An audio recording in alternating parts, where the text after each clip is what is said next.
What a week it has been. Bitcoin ने almost 100,000 भी दिखा दिया और अब धीरे धीरे नीचे आते आते 92 93 के अराउंड आ गया है। डर लग रहा है मार्केट में, क्या होने वाला है पता नहीं। बेयर मार्केट तो नहीं आ जाएगा क्या, हमारा ऑल्ट कॉइन सीजन डिफर हो गया या होगा ही नहीं। बिटकॉइन सिर्फ 8% नीचे आया है अपने ऑल टाइम हाई से और ऑलरेडी मार्केट में बातें चलने लगी है। 100 अलग अलग लोगों से आप बात करेंगे, वो अपने अपना पर्सपेक्टिव देंगे। हर आदमी अपना एक नया पर्सपेक्टिव लेके आता है, कोई बेरिश होता है तो कोई बुलिश होता है। हम लोग डेटा के ऊपर बात करते हैं, चार्ट्स के ऊपर बात करते हैं और साथ में फंडामेंटल एनालिसिस भी करते हैं, देखते हैं कि मार्केट की ग्रीड कैसी है, मार्केट का ओवरऑल सेंटीमेंट कैसा है। हम बाकी सारी चीजों को एनालाइज करने के बाद में अपना कॉल लेते हैं। काफी सारी जानकारी जो मैं आप लोगों के लिए इस वीडियो में कंडेंस करके लाया हूं। अगर आप इंटरेस्टेड हैं तो बने रहिए लास्ट तक। नमस्कार, मैं हूं विनय और स्वागत करता हूं एक और नए वीडियो में। चलिए बिना देरी के शुरू करता हूं आज का वीडियो। आज है 26 नवंबर। देख लिया हमने, बिटकॉइन अपने ऑल टाइम हाई से ऑलमोस्ट 8% करेक्ट हो चुका है, 92 के अराउंड घूम रहा है। देख लेते हैं एक बार चार्ट पर भी। वीकली में अगर मैं आपको दिखाऊं तो एक बड़ी सी कैंडल आपको नजर आएगी यहाँ पे 92,000 की। इसी चीज को डेली में भी देख लेते हो तो देखिए आप अपने ऑल टाइम हाई से करीब करीब 7% नीचे आ चुके हैं, 7 या 8% जैसा भी आप उसको मानना चाहें। 100,000 एक बहुत ही बड़ा साइकोलॉजिकल बैरियर है, वहां पे बहुत सारे सेल ऑर्डर्स लगे हुए हैं, इसलिए most probably that was the reason कि हम लोग वहां तक कभी पहुंच ही नहीं पाए। लेकिन ठीक है, अभी मार्केट की शुरुआत है। कहीं ना कहीं हम यही तो चाहते थे, हम चाहते थे कि बिटकॉइन एक जगह जाके स्टेबल हो जाए, वहां की लिक्विडिटी है वहां से निकलना शुरू हो जाए, तभी तो हमारा ऑल्ट कॉइन सीजन या ऑल्ट सीजन जिसे हम कहते हैं वो शुरू होगा। तो कहीं ना कहीं हमने पिछले एक आध हफ्ते से देखा भी है कि थोड़े बहुत ऑल्ट्स जो है वो बढ़े हैं। स्पेशली जो हमारे पुराने ऑल्ट्स थे, जो पिछले 2021 के मेजर ऑल्ट्स थे, वो सारे बढ़ने शुरू हो गए। उसके पीछे क्या कारण है, क्या रीजन है जिसकी वजह से हमारे जो पुराने ऑल्ट्स हैं वो बढ़ रहे हैं और जो the new shiny kid on the block जो है वो नहीं इतना बड़ा, उसके पीछे का क्या कारण है वो आज मैं एक्सप्लेन करने वाला हूँ। कुछ ट्वीट्स है वो आपको दिखाऊंगा, कुछ केओएल्स हैं उनका पर्सपेक्टिव भी हम जानने की कोशिश करेंगे। बिटकॉइन का हाल तो हमने देख लिया, हम एक बार क्रिप्टो मार्केट का ओवरऑल हाल भी देख लेते हैं। काफी लाल नजर आ रहा है, लेकिन इस लाल को देख के आपको ज्यादा डरने की जरूरत नहीं है। अगर आप स्पेशली नए हैं, अगर आप चाहते हैं कि मार्केट में आपको एंट्रीज लेनी है, तो ये दिन वो दिन होते हैं जो आपको एक्चुअल में अपॉर्चुनिटीज दे रहे हैं मार्केट में घुसने की। कभी भी ग्रीन कैंडल को चेज ना करें, क्योंकि ग्रीन कैंडल को चेज करने का मतलब है जो चीज आपको 100 रुपए की पड़नी थी वो 120 की हो चुकी है, क्योंकि 20% उस दिन बढ़ी है। ग्रीन कैंडल 20% की आई है। अब आप उस पर अगर एंट्री लेते भी हैं तो वो जो चीज है वो आपको 20% प्रीमियम पे मिल रही है वहीं पे। अगर और जैसे कि आज का दिन है जहां मार्केट काफी रेड है, आपको रेड कैंडल्स नजर आ रही है, द मार्केट इज ब्लीडिंग। ऐसे दिन वो दिन होते हैं जो आपको एक्चुअल में अपॉर्चुनिटी दे रहे हैं, जो चीज़ें आपको सस्ते में मिल रही हैं। देखिए, अगर आप पॉपकैट खरीदना चाहते थे और कल तक वो $100 का था, वो आज 14% आपको डिस्काउंट पे मिल रहा है। तो अब आप ये समझ लीजिए, अगर आपको चीज़ें खरीदनी है तो आप चाहते हैं कि मार्केट में डिस्काउंट हो, या आप चाहते हैं कि जो प्राइस है उसका बढ़ चुका हो तब आपको खरीदना है। तो ये जो रेड डेज है इनको लेके इतना ज़्यादा पैनिक करने की मुझे लगता है कि इतनी ज़्यादा जरूरत नहीं है, स्पेशली अगर आप अभी एंट्री लेना चाहते हैं तो। और अगर आपने पिछले 2-3 साल के बेयर मार्केट में काफ़ी अपनी DCA किया है, चीज़ों को खरीदा है, तो आप वैसे ही मल्टीफोल्ड पर ही बैठे होंगे, तो थोड़ा बहुत आपके ओवरऑल पोर्टफोलियो में प्रॉफिट मार्जिन कम नजर आ रहा होगा।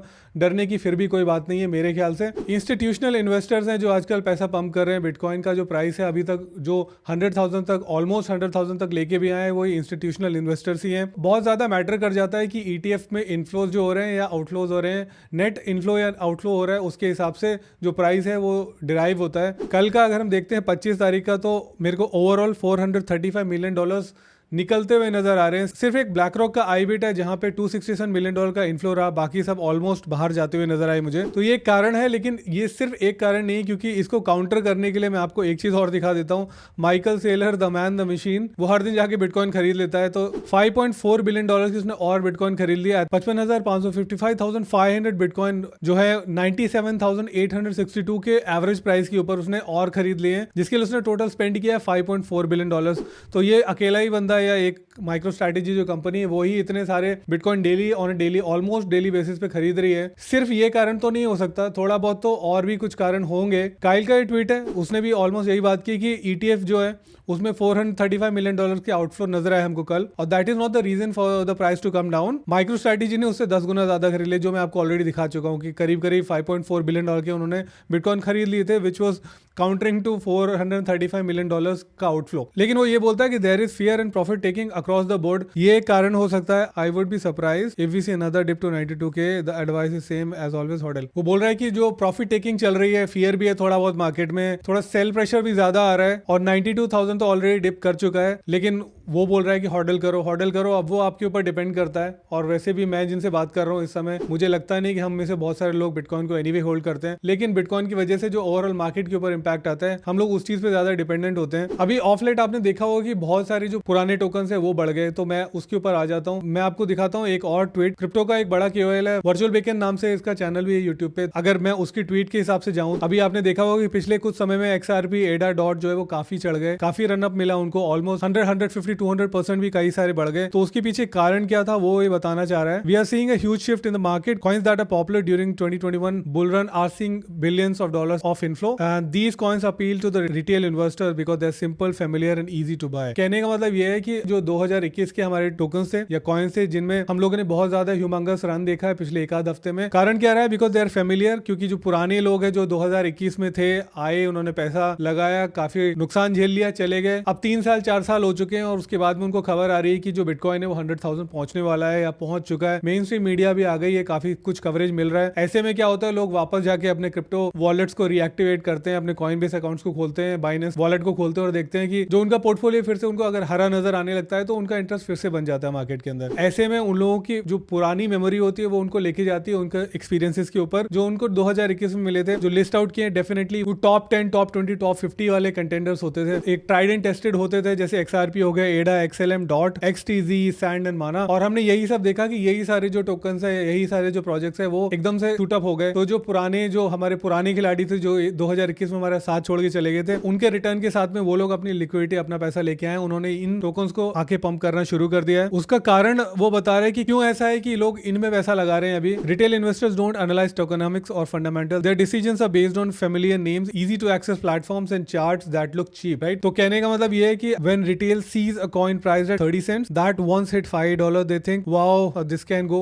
10x, correct? तो वो बेसिकली टोकनॉमिक्स नहीं देख रहे होते कि उस समय जो टोकन सप्लाई थी उस टोकन की, उस प्रोजेक्ट की, वो कितनी थी। मे बी उस समय सिर्फ 5% थी, लेकिन अभी 4 साल हो चुके हैं या 3 साल हो चुके हैं, इस समय में उस प्रोजेक्ट की जो ओवरऑल टोकन सप्लाई है, जो सर्कुलेटिंग सप्लाई, वो बढ़ के कहो 5% से आज 50% आ गई हो। ऐसे में जो प्राइस होता है उस टोकन का वो डिवैल्यू हो जाता है या थोड़ा डाइल्यूट हो जाता है। अब ऐसे में जिस भी टोकन की हम बात कर रहे हैं, फॉर एग्जांपल, वो अगर जब नए नए आया था सिर्फ 5% सप्लाई थी और वो $5 तक चला गया था, क्योंकि अब वो उतना डिवैल्यू हो चुका है उसकी सर्कुलेटिंग सप्लाई की वजह से, उसमें डाइल्यूशन आ गया है, उसके ओवरऑल मार्केट कैप में डाइल्यूशन आ गया है। ऐसे में वो दोबारा $5 तक पहुंच जाए, वो जरूरी नहीं है, पहुंच भी सकता है क्योंकि बुल रन में कुछ भी हो सकता है। लेकिन लोग यही सोचते हैं कि अरे देखिए ये $5 गया था और आज तो ये सिर्फ 30 सेंट का है, यानी कि यहाँ से 10 गुना हो जाएगा। अगर ये $3 तक भी पहुंच गया तो मेरा जो पैसा है वो 10 गुना हो जाएगा। तो ये थोड़ा सा रैशनल होता है लोगों का, जिसकी वजह से उनको लगता है कि हमें इन प्रोजेक्ट्स में पैसा लगाना चाहिए, क्योंकि वो पहले से ही जानते होते हैं उनको। साथ के साथ वो बोलते हैं कि जो नाम है वो फेमिलियर होता है। अब डॉट की बात कर लो, कौन पोल्का डॉट को नहीं जानता? स्पेशली जो 2021 में थे उनको डेफिनेटली पता होगा पोल्का डॉट क्या है, XRP क्या है, एडा क्या है। ये सारे ऐसे कल्ट फॉलोइंग वाले प्रोजेक्ट्स हुआ करते थे, कुछ हद तक आज भी हैं, लेकिन उस समय तो एक रेज थी इनकी। तो इन सब टोकन्स को, इन सारे प्रोजेक्ट को लेके बहुत आसान हो जाता है लोगों को वापस जाना और उनमें पैसा लगाना। And easy to access platform, कहने का मतलब ये कि अब ये बड़े बड़े कॉइन्स जो हैं वो ऑलमोस्ट सारे टियर 1 एक्सचेंजेस पे बहुत ही आसानी से मिल जाते हैं। भले ही वो बाइनेंस हो गया, KuCoin हो गया, कॉइनबेस हो गया, बाइबिट हो गया, OKX हो गया, या जो भी आप बोलो, तो हर जगह वो आसानी से मिल जाते हैं। ये अगला कहना है कि ये सारे जो 9 पैरामीटर्स है या जो 9 क्राइटेरिया यहाँ पे उसने लिखे हैं, इसकी वजह से उसको लगता है कि कोई भी एक प्रोजेक्ट है उसमें पंप आ सकता है from these new retail investors, जो न्यू मतलब जो वापस लौट रहे हैं 2021 से। तो उसका पहला है कि टॉप 100 में होना चाहिए, visible on major trackers and easy to find. कहने का मतलब है कि ये कॉइन गेको पे, कॉइन मार्केट कैप पे या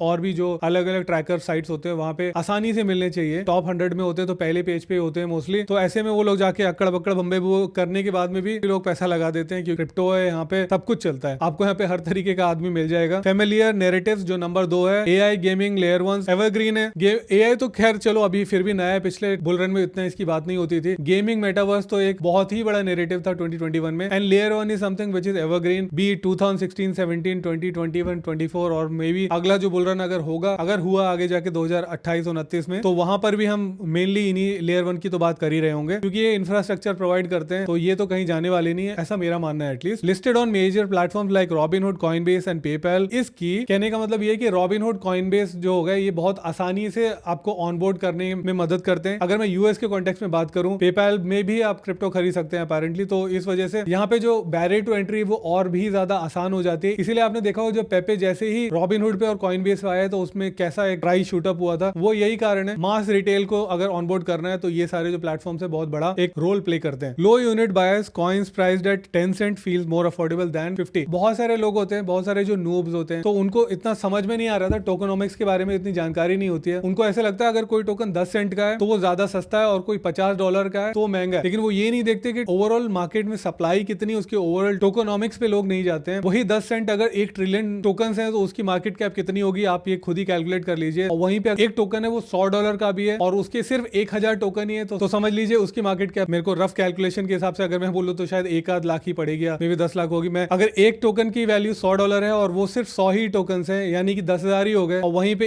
एक 10 सेंट का टोकन है और वो 1 ट्रिलियन है, तो उसकी मार्केट कैप कितनी ज्यादा होगी। लेकिन जो आम जनता होती है वो यूनिट बायस पे जाती है, उनको वो एक यूनिट जो है वो सस्ता दिखना चाहिए। अगर वो सस्ता दिखता है तो लोग वो खरीदते हैं। तो ऐसे में जो मीम कॉइन्स होते हैं वो हमेशा थोड़ा ज्यादा पॉजिटिविटी लेके आते हैं लोगों के अंदर, खरीदने की इच्छा शक्ति ज्यादा बढ़ा देते हैं। नॉर्मली हमने देखा है जो मीम टोकन्स होते हैं वो $0.00001 इस टाइप का उनका प्राइस होता है। अगर हम बड़े बड़े मीम टोकन्स की बात ना करें तो जैसे डॉग वे फैट हो गया है, पॉप कैट हो गया है, इस टाइप के कॉइन्स है, इनकी जो वैल्यू हाँ $2, $3, $1 की चल रही है। लेकिन मैं बाकी जैसे पेपे का एग्जांपल ले लेता हूँ, उसकी ओवरऑल मार्केट कैप अभी $10 बिलियन हो चुकी थी, लेकिन अगर आप उसका एक यूनिट प्राइस देखेंगे तो 0.0000001 समथिंग डॉलर था, यानी बहुत ही कम था। लेकिन उसकी सारी क्यूमुलेटिव जो मार्केट कैप थी वो $10 बिलियन थी। और वहीं पे पॉप कैट की सिर्फ $1 या $1.5 बिलियन थी, जबकि वो देखने में जा रहा था कि एक पॉप कैट टोकन की कीमत $1.5 है, वहीं पे एक पेपे की कीमत 0.00 समथिंग है, right. Big gap to all time high. तो अगेन ये भी एक कारण होता है जिसमें अगर आप देखते हैं कि एक टोकन था वो पहले $10 पे गया था और आज वो $1 पे ही है, तो वहां पे वो जो गैप नजर आता है उस चीज को लेके लोगों को लगता है कि